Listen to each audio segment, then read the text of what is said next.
Today, we're diving into an explosive discussion on contemporary American politics. This includes the dysfunctionality within our political system, the flaws of both moderates and bipartisanship, the political realignment among certain demographics, extremism within the political system, and much more. Welcome to Overcoming the Divide, a platform dedicated to insightful political discourse and debate. Today, we're joined by Corey Nathan, a creative businessman and entrepreneur who seeks to mend political, religious, and social divides through his collaborative and creative work. He is the host of the Talkin Religion and Politics podcast that brings on guests of all different backgrounds to engage in debate and productive conversation. And if you enjoy this conversation, I please ask you to hit that subscribe button in the bottom right-hand corner and share with a friend who you think will also enjoy the conversation. Thank you.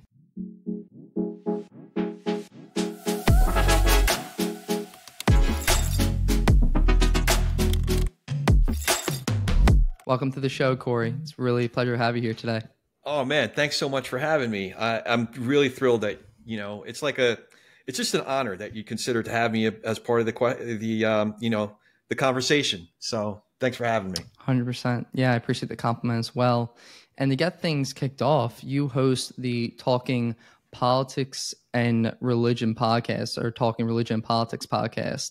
Yeah. What do you see and what do you plan to accomplish with that podcast? What's the ultimate goal there when you start out? Well, first of all, one of my first goals is getting people to say the title right. Talking. It's not talking. You're being all proper, Daniel. Come on. Like it's a talking. So talking. It's no, I'm just kidding. But in a way, we specifically kind of started with some informality because it's kind of we're pointing in the direction of what it's all about. I realized a long time ago, actually, that when people were talking about others that they didn't agree with, a lot of times they didn't know what they were talking about, but they kind of thought they did because they were listening to their favorite radio show host or whatever. And they were developing all these ideas because, who they were listening to or watching on TV, very entertaining and all that, started filling their head with ideas about all those people, right? So if one of those people are in your midst, like, oh, you voted for that guy or you voted for that one, then all of a sudden you think you know them, but you really don't. And what that does is it breaks down the possibility of us being able to actually talk to each other, because you automatically assume, you kind of tack on any number of assumptions. If you get, I'll make a silly example. Like if I think you're a Yankees fan, I'm a diehard Mets fan. And if all I know about you is you're a Yankees fan, it's kind of like, oh, well, I know all about you. I watch the Mets channel. I listen to the Mets show. I listen to the Mets podcast. I know all I need to know about you. You're this, you're this, you're this. And all I know is you're a Yankee fan. And then do you think a good conversation is going to come out of that?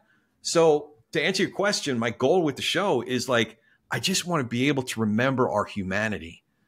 So I bring people on, we hear about their story, we open them up. All of a sudden, instead of just like one person that, one thing about based on one headline, they become human beings. And hopefully they're people who are a lot different than you, who vote differently than you do, believe differently than you do.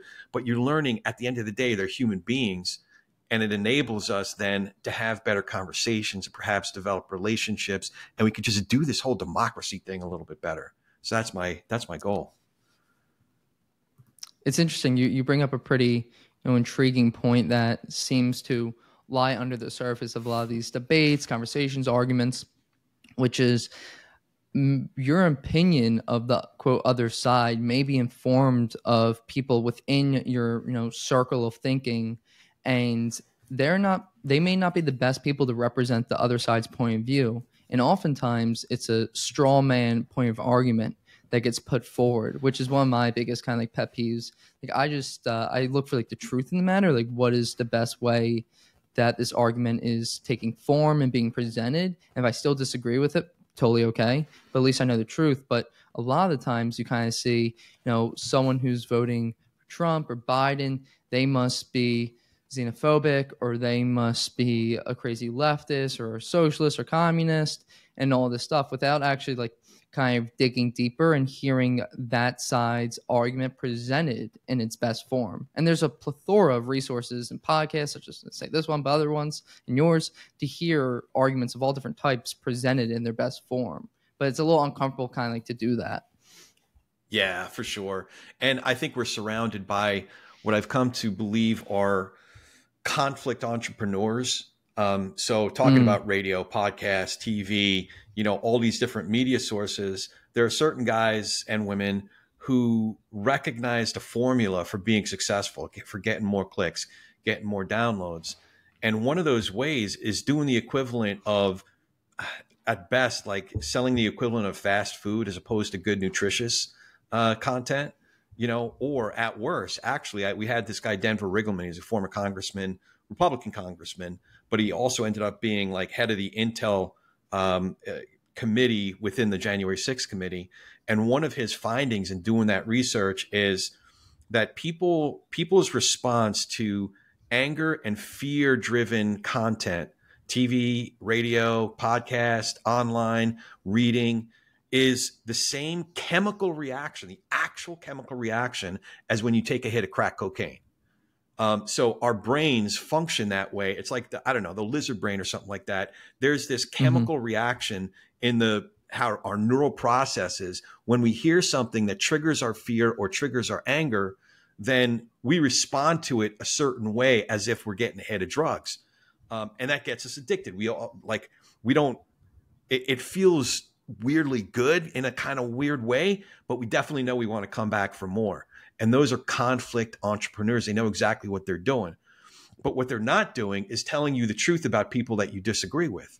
What they want is more anger, more fear, because their ratings go up. People got to come back for more of the political crack, if you will. So I think that it's harder to sell broccoli than it is a Big Mac. It's harder to sell broccoli than it is to sell, some really good cocaine. But maybe, I don't know, maybe you could put some bacon in there, put a little bit of gravy, then maybe that broccoli all of a sudden tasting good. At the end of the day, I just want to be doing some political broccoli, some religious broccoli, so that we can have more substantive conversations. We can all be healthier civically, So, I think the first step, as they say, is admitting it, or at least recognizing it. So if you're recognizing that this dude or this your favorite pundit or whatever is feeding you stuff that's getting you angry and you're coming back for more, first step is disrupting that process and just realizing it. Back away from the crack pipe, back away from the Dan Bongino, whoever your favorite person is. I might point to any, Matt Walsh, Dan Bongino, I don't know, Ben Shapiro. I kind of like most of the time, except when he's blowing up Barbie. But, just maybe back away from it for a minute and find some more substantive material to read, to listen to watch. But mostly it's not even about what you're reading and listening to online. Mostly it's about who you're looking at deeply next door, who you're listening to sincerely across the Thanksgiving table, or just a Friday night, or on the soccer field where the kids around the neighborhood are playing. That's what you're really listening to. So that's, I don't know. Yeah. That's what I've been trying to do. Yeah, this is interesting, actually. So I'm going to play more into this. Do you know that commentator, streamer, Destiny? He's a pretty known person in political landscape in regards to podcasts. He's on quite a few notable ones, such as the Chris Williamson. He's debated Candace Owens most recently, and Ben Shapiro and the Lex Friedman podcast. No, he's a pretty known liberal commentator, but he was on Modern Wisdom podcast with Chris Williamson. He brought up something pretty interesting, which is people will take your applied positions and then assume your values or lack of values from those applied positions. Let me give you an example of this, and this is coming from Destiny. But if you say tight on immigration, you want a secure border wall, then you must, and you hear that from a point of view that you probably are more in favors of open border or wider immigration policy. Then if you disagree with that, the tighter border wall, not only do you disagree on that policy level, but you would disagree with that person, assume their values, because if they don't want the wider border and they want a tight border, then they could be, xenophobic, or they could be cruel and they don't care. So instead of taking issue with policy positions, it's like we're taking issue with the characters of one another.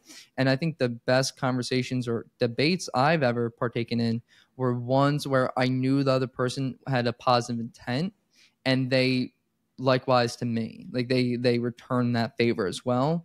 And it wasn't about exactly winning. even though you were trying to make a point, but more so trying to like learn together. I think a great example of this is the Jordan Peterson, Sam Harris debates, where they debate religion and atheism, and they're debating, but they're really just kind of like forming beliefs like together, and like kind of like seeing how they like fall apart or line up together. It's just interesting.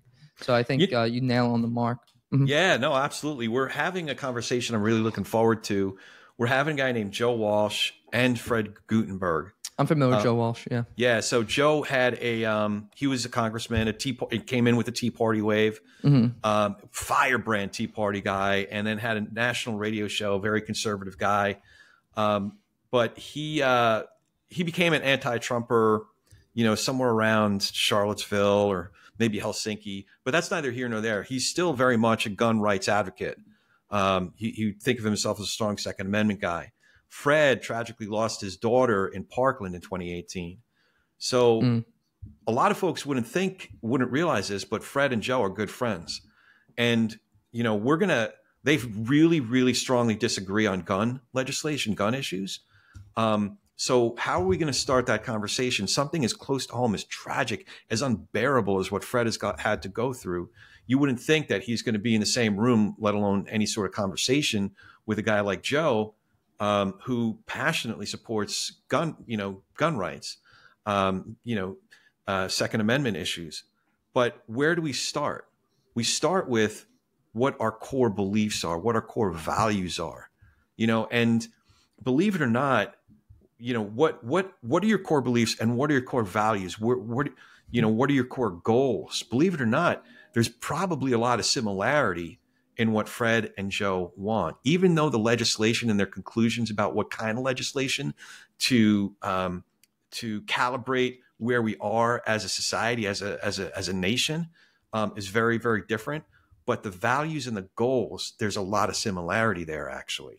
So I think in any conversation that's fraught with tensions and, you layer on all of these built up, resentments for what you perceive to be your political enemy, not maybe, I've found this again and again and again, that if you start with values, what do you value? As well as giving the person the dignity of looking at them as such, as a person, as a human being, as opposed to that's a creature that voted this way. That's all I need to know. Bam. That's a complete, you're distilling that human being down to one data point. And you're not just dehumanizing them, you're basically dismembering them from the community. So what our job is, by talking about our shared values and our shared goals, by looking at individuals like human beings, you're not dismembering them, you're remembering them. You're remembering their humanity. That's a much more fertile ground to have really tough conversations. Does that make sense? Yeah, no, I'm following that completely. I think that's wildly intriguing, and props to you for facilitating that conversation. Sure, it's going to be a debate to an extent, but I think like when I started the show Overcoming the Divide, it was in the summer of 2020, and all I really wanted to do was agree with people, because it was at such a time where civil strife was omnipresent among society, social circles, and even family. But now I'm like, the point of disagreement is not bad. Like, it's not exactly a bad thing to disagree. I think it's more of an issue when you always agree, because one, someone may not just be like telling the truth, but two, it's like then some side is not represented, which I think kind of plays into the, say, MAGA wing, the majority pretty much of the Republican Party, where, obviously there's cult elements to it, such as Trump kind of flipping the status quo of Republican positions for like the past decades, and people just in the Republican Party being okay with that and not having any issue with it. But I think when you hear like pundits on MSNBC, CNN, or wherever, like how they talk about it is such in this pejorative, disparaging way. And I that's something that always turns me off. I'll give you an example of this too. Like Jen Psaki was breaking down, I believe, the Virginia Republican primary. And Jen Psaki used to be like a press secretary, or was press secretary for Biden not too long ago. But she was saying like immigration was the number one issue for Republican voters. She's like, I live in Virginia. We're thousands of miles away from the border. I don't know why Republicans really care so much. Well, the only border I do know that we share with is the West Virginia border. And it was like a big laugh and big like dismissal. But I'm like, it for me, it kind of touches on like this elitism that even if it was an issue, it wouldn't be an issue for you because you're part of this upper like class. Like you're not going to be dealing with those consequences. But I'm curious to get your thoughts on that too. Like when you talk about the other sides, I think there's also elements of elitism when we're not like, we can downplay and demonize whoever we want, but like there's a reason why that exists. I can use that for like almost any side or any party. Like it's, I'll let you jump in because I want to get your thoughts. Yeah, there's so much of what you said there that resonates. I think that a lot of times what feels good to us and, coming up with the perfect comeback or remembering a perfect, rhetorical grenade that our favorite pundit just said, and then being able to remember it at the perfect time to share it in that conversation, so that you can lob that grenade at whoever it is that you're talking to. That's not persuasion, that's alienation. It's not persuasion. It's alienation. And I think I've heard a term that a philosopher is, sociologist is working on, Rene DeSista, called bespoke realities. There's a tendency for a lot of us to create these bespoke realities. I don't like what you have to say. I disagree with you. I don't like hearing what I disagree with. So I'm not even going to listen to you. I'm going to unfriend you. I don't want to see anything in your feed. I don't want to be around you. I'm going to move to Idaho so I don't have to be around these people, whatever it is. We literally create our own realities, our own bespoke realities, right? But one of the best leaders that I ever got to know personally, he had this expression. He goes, Corey, and I'm sure he was quoting somebody else. He goes, Corey, if you ever find yourself in a room where everybody's agreeing with you, you better find another room, and he was a really successful leader. It happened to be in the media industry, and we came out of a meeting and I'm like, dude, everybody loves you. Can I curse on the show, by the way? Go for it. Yeah. I go, dude, does anybody ever tell you you're full of shit? And he told me, yeah, I know. It was one of those meetings, wasn't it? And he said, if you find yourself in a room where everybody's agreeing with you, find another room. So I don't want to do those bespoke realities. I want people to challenge my thinking. I want people to challenge my assumptions, and that we enrich each other when we say, hey, I don't know if you thought about this, but, and then we enrich each other. It forces me to listen better and think in a more nuanced way. And, I don't know, I might come back around to an original position that I had, or maybe not. Maybe I'll evolve a little bit, or maybe that person will be persuaded that I'm talking to. But I think in disagreeing with each other, that creates a better reality for all of us, right? Yeah, that brings up a great point. And at least like for me, like I want the truth in the matter, and like what's true and what's not true. And obviously that boils down to a number of different factors that play into that quote truth. But there are things that like blind spots in arguments. I want to know those blind spots. Like I think it's kind of foolish to buy into a narrative that you probably do know deep down is not fully true, and then have the gall to take that narrative public where you're voicing it. And God forbid you do that with someone who's on the other, like who has counter talking points. I was it's fine that you mentioned that original position, right? Like even though you may hear other points and you want to hear the nuance and things, like I did this debate on immigration. Person was in favor of open borders. I was kind of learning a lot, but also kind of like returned to after like a week and doing more research on the points. I was like, no, I'm still kind of not in favor of that, but I was still happy to have that discussion because it helps you fill in the gaps. How do you know how strong, if your ship can float if you never put it in water? That's a great point.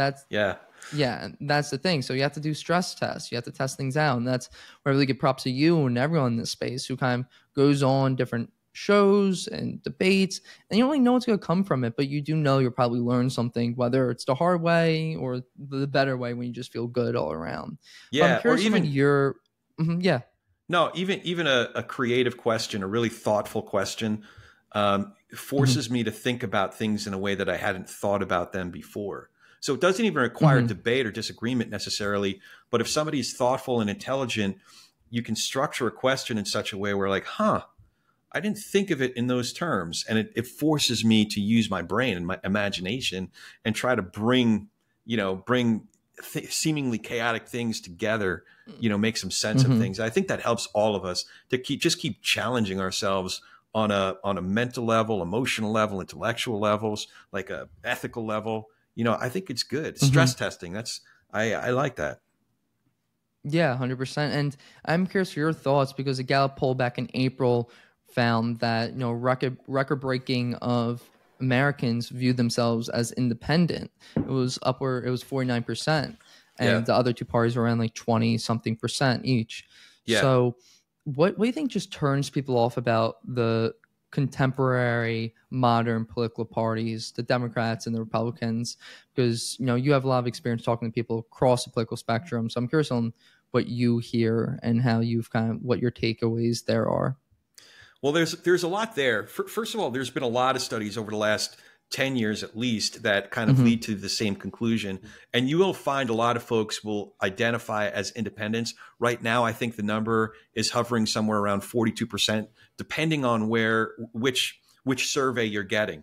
But I think a lot of the reason is there was another study, a really broad study that included tens of thousands of people. So there was a lot of data feeding into this study. I'm going to say it's the Common Ground Committee, but it's not that. It's related to the Common Ground Committee. But it was a really broad study. And the conclusion that they came to was, at the end of the day, I think they called it highly engaged, meaning what we would think of as extremists. So guys who get up every morning and are thinking about it, first thing in the morning, and are tweeting last thing before they go to bed. They're watching the programs, listening to the podcast, all day, every day. They're really super engaged. And what we would think of as like the extremists. What they found was there was something along the lines of 5 or 6% on, I hate the right left, but for shorthand, we'll just say about 5 or 6% on the right, and about 7 or 8% on the left are extremists. Everybody else, about 85% of us, are somewhere in the middle. But the narratives are being defined by that 5 or 6% and 7, 8%, right? They're being defined by the screamers, by the extremists. And they're taking all the oxygen out of the room. So number one, it's important for the rest of us to know that. It's important for the rest of us. There's another term called the exhausted majority. David French has been talking a lot about this. And it means that, like, oh man, I just don't have time for this. And that person's screaming, they must know what they're talking about. So let them take over, let them take all the space in the village square, if you will.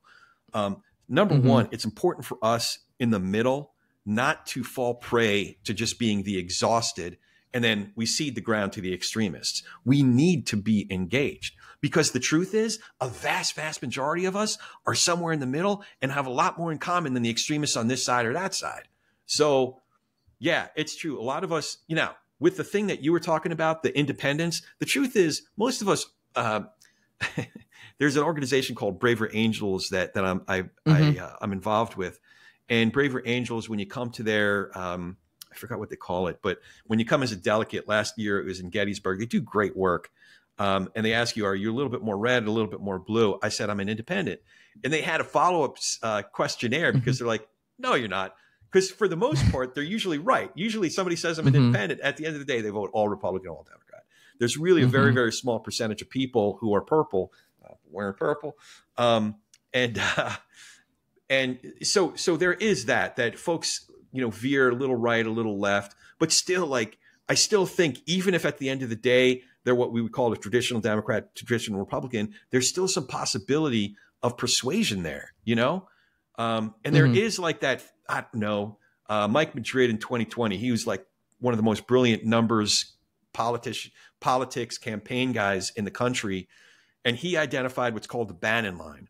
So within different constituencies, there's that middle, there's that persuadable voter. And the Bannon line, he kind of hijacked it from Steve Bannon, but he said he identified certain constituencies that were in that purple area that were persuadable.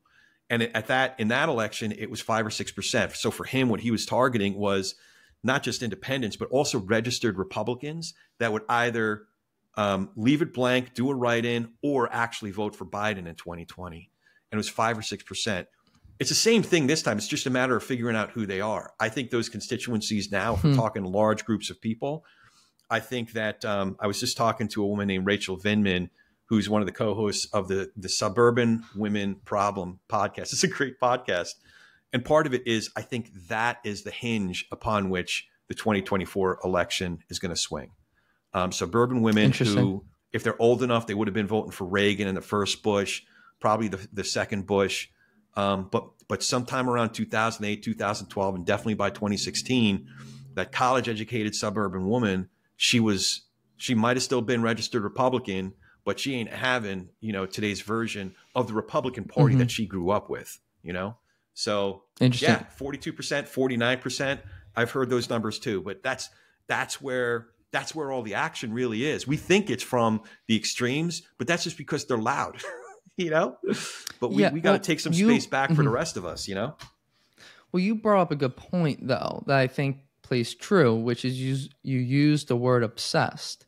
And someone who's obsessed with their quote craft is going to be better than someone who is not.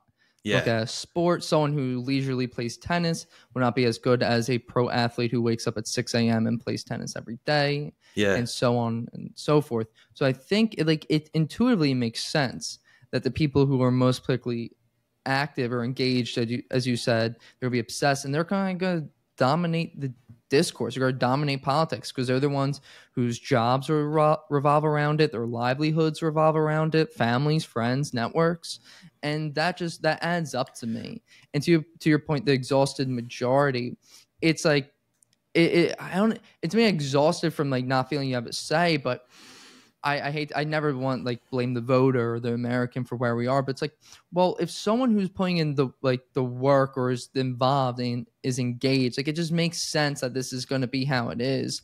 And until people say, you know what, I am going to run for that seat on the city council or even lower on a commissioner's board or something, or just get more involved in my community, and things are just going to run its course by these people who are hyper politically engaged because they are obsessed with their craft. And props to them for being obsessed, even though I don't really appreciate their positions, but nonetheless, anyone who's really going after it, it's okay, well, I know why this is happening, if that makes sense. I don't know why they're so extreme. Maybe there's a lot of reasons for that, but just to understand why they're kind of dominating the discourse is more intuitive. I want to play into another thing you said, which was the education point, college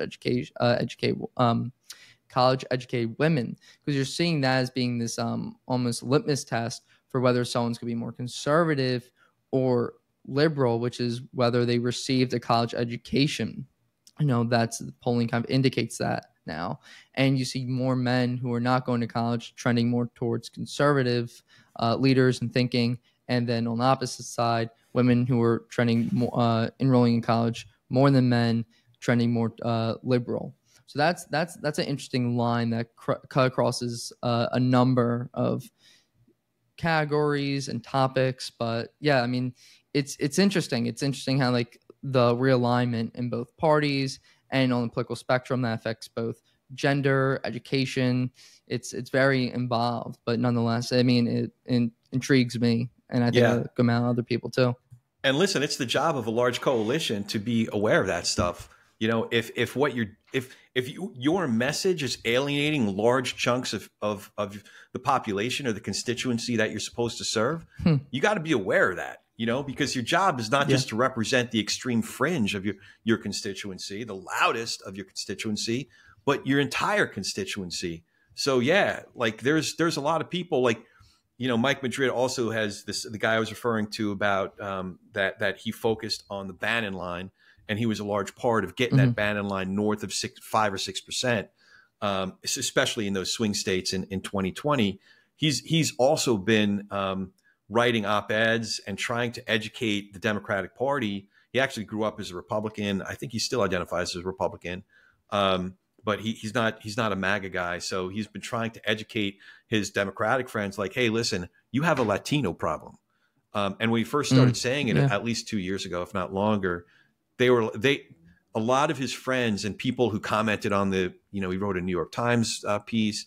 A lot of people who were commenting reacted not to the substance of what he was saying, but as people who just didn't like what he was saying and were responding, whether it was ad hominem or attacks or just kind of temper tantrum throwing. And Mike's like, say what you want, do what you want, throw all the temper tantrums you want, but this thing is real. You can either yell at me for, I don't know, not looking the way you want me to look, or we can deal with this problem. It exists. It's kind of like throwing a temper tantrum about gravity.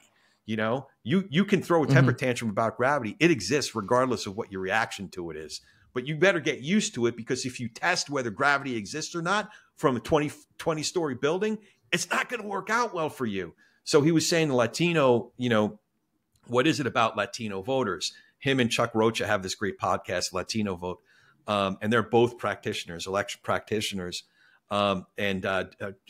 Mike has helped win a lot of Republican races over the last 30 years. Chuck was, historically one of the, president level campaign managers on the Democratic side. And they get along. So, they're good friends, but they're both talking about this. Number one is a lot of, first of all, it's a very pluralistic vote. We got to acknowledge that. People who come from Cuba, very different from people who are coming from Venezuela now, for example. But, identifying certain things of why is there leakage right now? One is, there's still a lot of people of, whether it's South America, Mexico, even, Cuba, places like that. Faith is a bigger issue than the trend lines of the general population of America. So if you're saying and doing things and representing things that alienate people based on their faith, that's a problem. If you are, a lot of folks are, first generation, second generation, so they tend, like my family, we tended to be, first, second generation, tend to be small business owners like me. So if your policies are really putting way too much burden on the backs of small business owners, that's a problem. So all these things have to be thought about,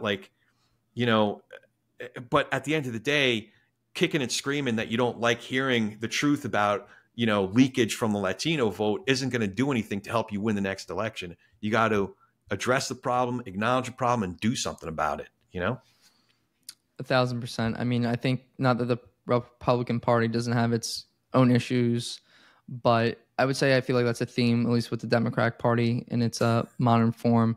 Kicking and screaming, throwing temper tantrums? Yeah, well, no, specifically just ignoring reality.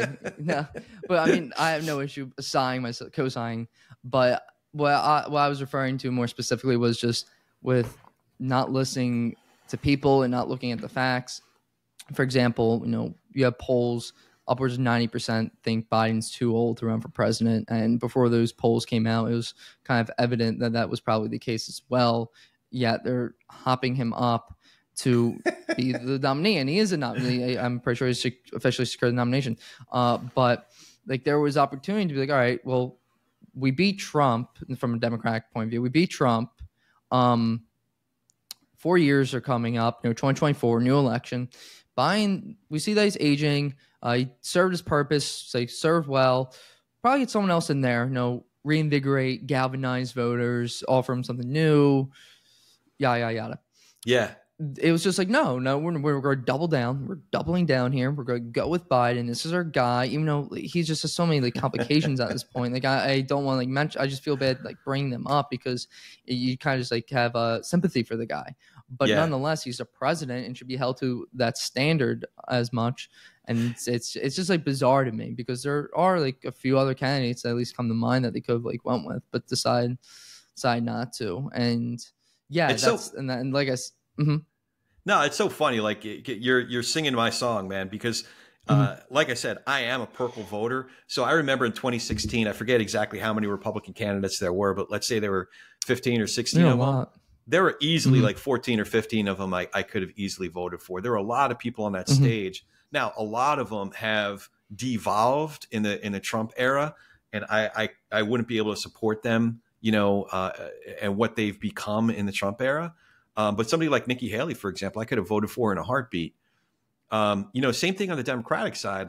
You put up Mayor Pete or Gretchen Whitmer or Josh Shapiro. You get me somebody who I-95 like exploded and he had that thing rebuilt in 2 weeks. Like, get me that guy all day, every day, because at the end of the day, you need an executive. You need a chief executive, right? Somebody who can, or as Megan Whitmer, what do I say? Not Megan Whitmer, Gretchen Whitmer? Governor, you know who I'm talking about, from Michigan. Build the damn roads, build the damn roads. So I give me somebody like that all day, every day. And frankly, like, I have this, it's a stupid theory, but I call it the empty calorie vote. A lot of us are empty calorie voters because we always, on a few levels. One is, I'm in California. My vote at the presidential level just doesn't matter. It just doesn't matter. We know where it's going. New York, certain states, just, like Biden is just not going to win North Dakota. It's just not going to happen. He's not going to win Idaho or Wyoming. Not going to happen. Not only that, it extends on an individual level. I go to church with guys who will never, ever, ever, ever, ever cast any other vote other than Republican. They're an empty calorie vote. We got it. They're built into the system. We account for it. Empty calories. However, I spent a lot of time as a kid in Bucks County, late 20, late teens, early 20s. My people in Bucks County, Pennsylvania, they are not empty calorie voters. Or in my district, yes, I'm in California, so my presidential level vote, empty calorie vote, but my district is not. My district, my U.S. House district, was won by 333 votes out of over 340,000 that were cast in 2020. So that is a vote that matters.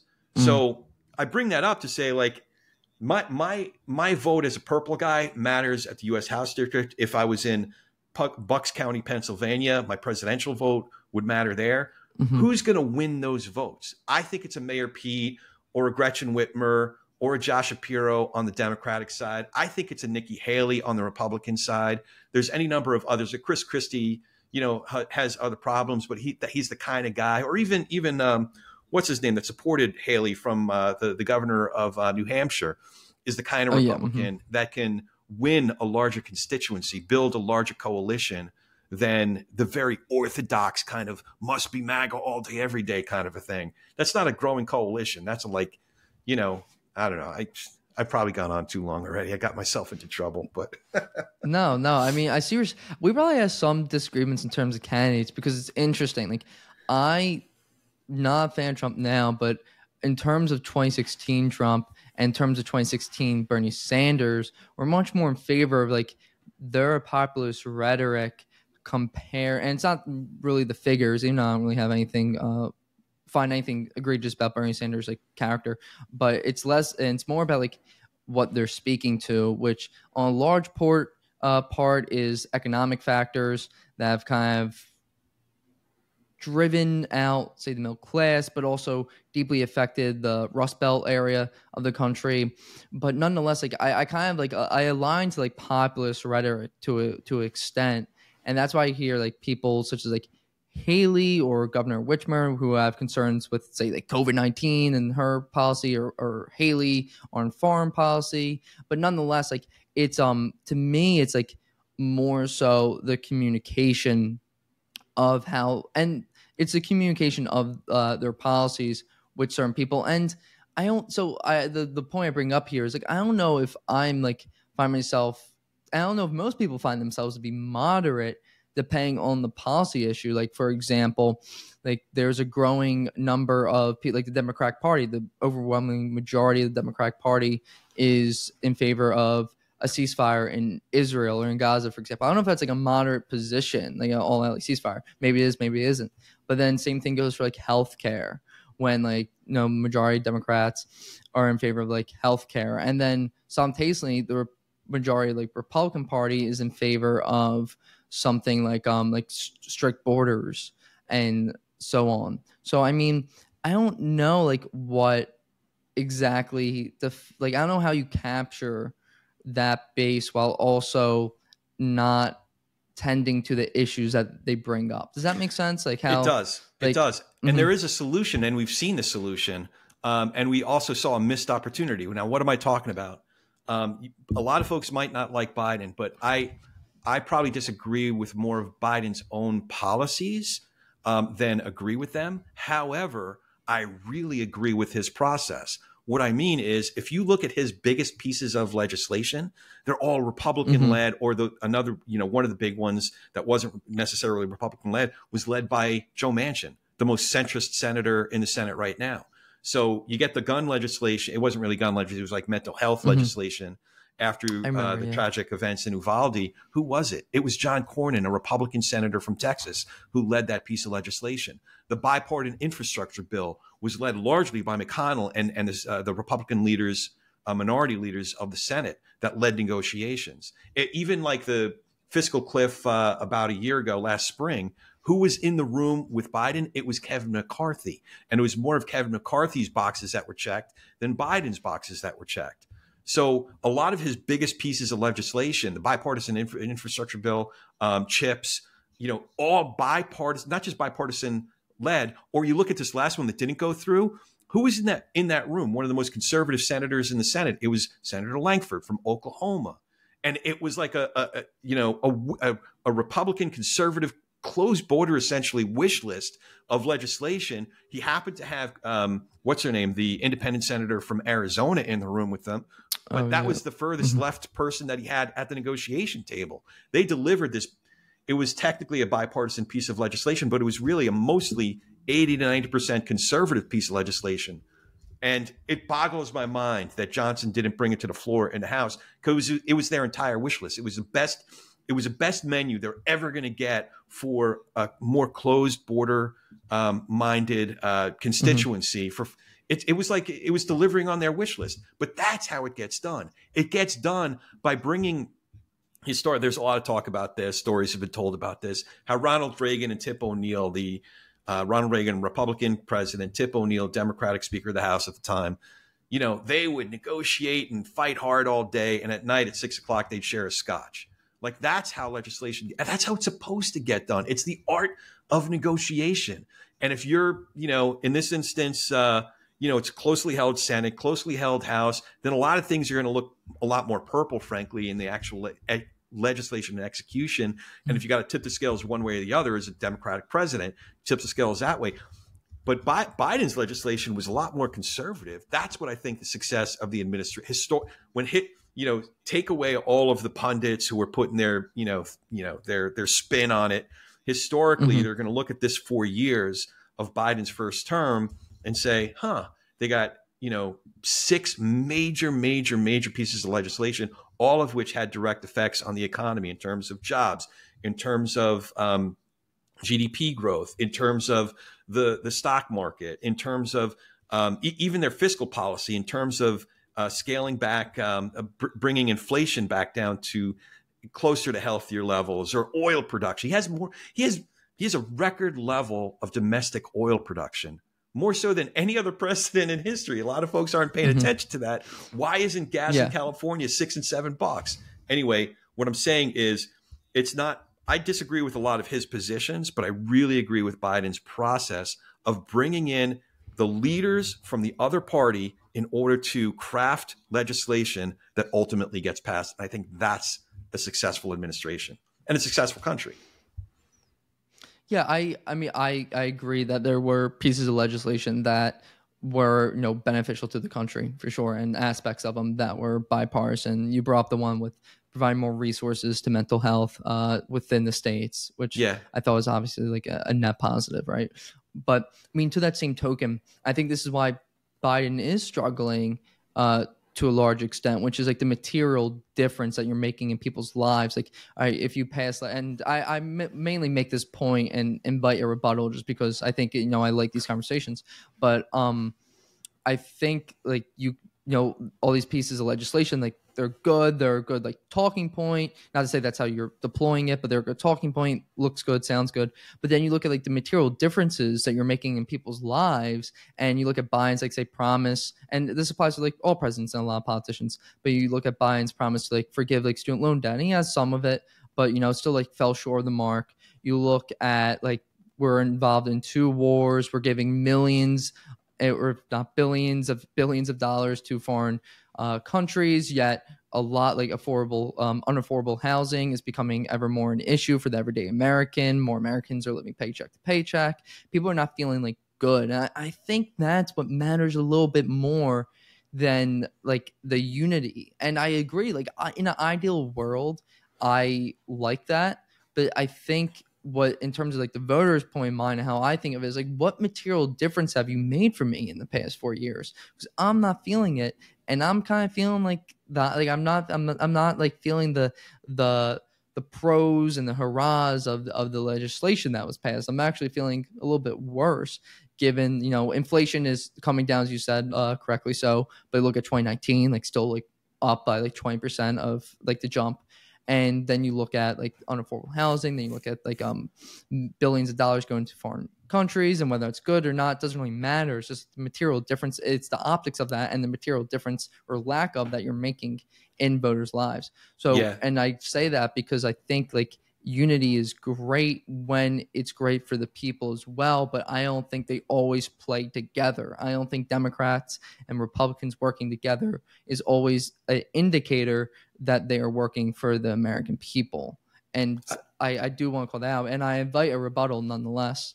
No. I'm not going to rebut you. I think it's a good reminder for me, as well as listeners, is that I can sit here and give you a nuanced argument about why supporting Ukraine the way we are is the most efficient way of advancing democracy and protecting democracy, both overseas and domestically. But that's a nuanced argument. At the end of the day, it doesn't matter. A friend of mine said, Corey, I know you're talking about inflation is coming down, but at the end of the day, I can't even take my family out to McDonald's for less than $60.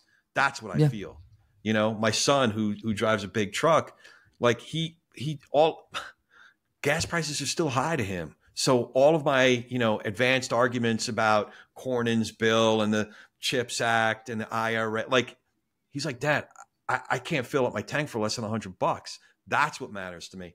So I hear you. Like, you got to meet people where they're at, you know, and meet people where their needs are at. And if you haven't done that, it's not just a messaging problem.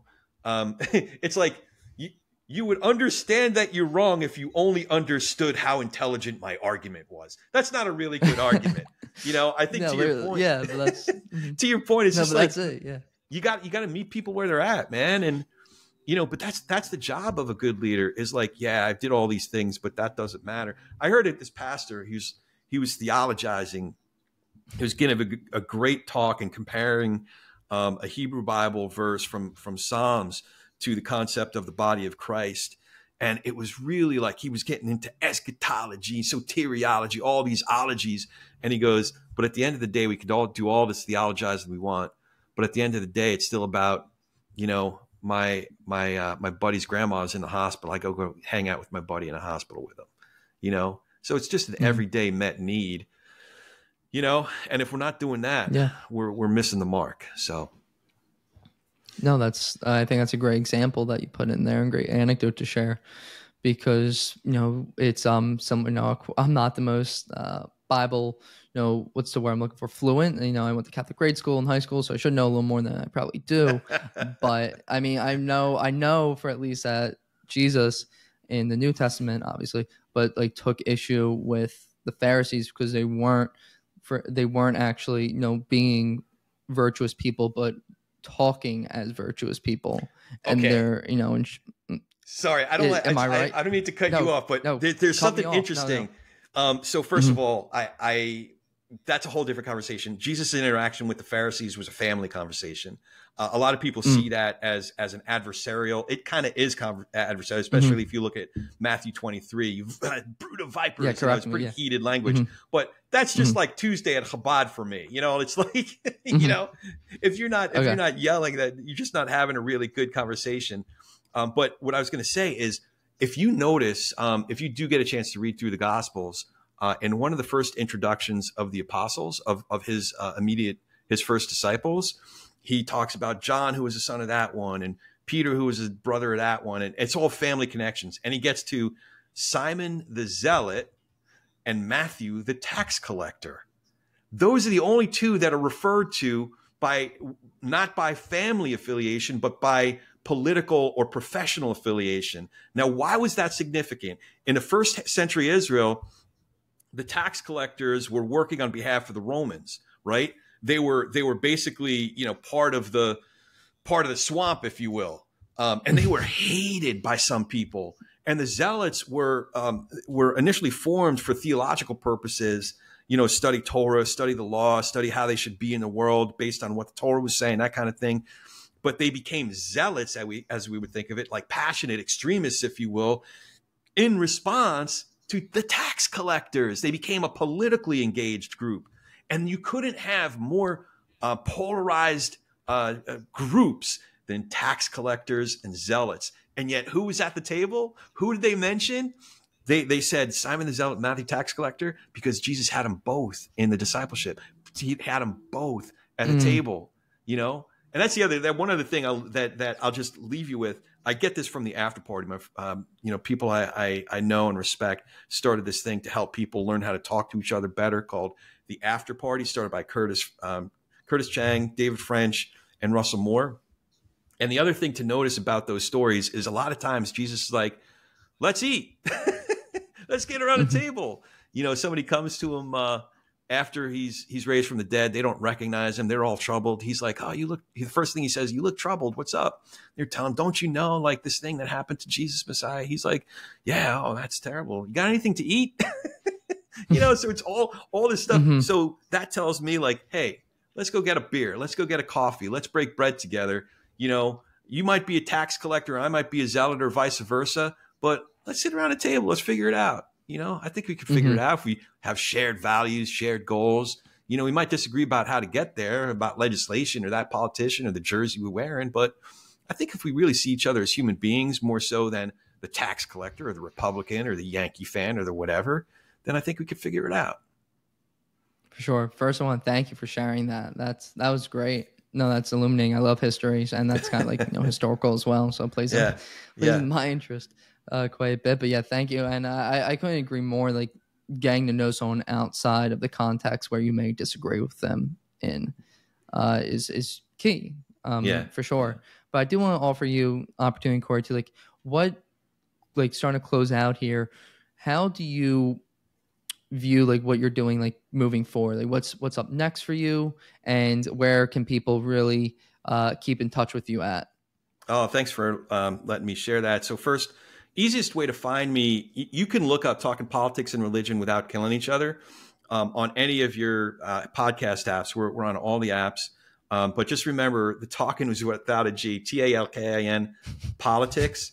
Put the apostrophe in there if you want, but if you put that in there, or Talkin Politics and Religion, it usually comes up. We got this purple logo. You'll recognize it. Talkin Politics and Religion Without Killing Each Other. You could go to our site, politicsandreligion.us. Politics and the end is spelled out, politicsandreligion.us. Or you can find me, Corey, S as in Sam, Nathan, at Corey S. Nathan on all the socials. But what I hope to do is just do this thing better. We're all trying to throw the perfect bomb at each other, perfect comeback at each other, just engage in a way that's all contentiousness. And not to say that there's not a time to really meet, debate out points. Yeah, there's time for debate and even contentiousness at times. But I think that should be the exception to the rule. If we're focusing on each other's humanity, each other's shared values, then and then having better conversations as a result of that. So I'm bringing people on the show, some high profile people I'm really happy about. Some are just regular guys like me. And we're going to continue doing this thing. And I'm going to continue getting involved in other organizations like Braver Angels and Village Square. And try to do this work to repair what ails us in this culture, man. That's what I'm trying to do. Corey, it's been a pleasure. Thank you so much. And everyone who's listening, go check out those channels and keep up with Corey's great work. Thanks so much, Danny. This is great. All right. Take care, everyone. Talk soon.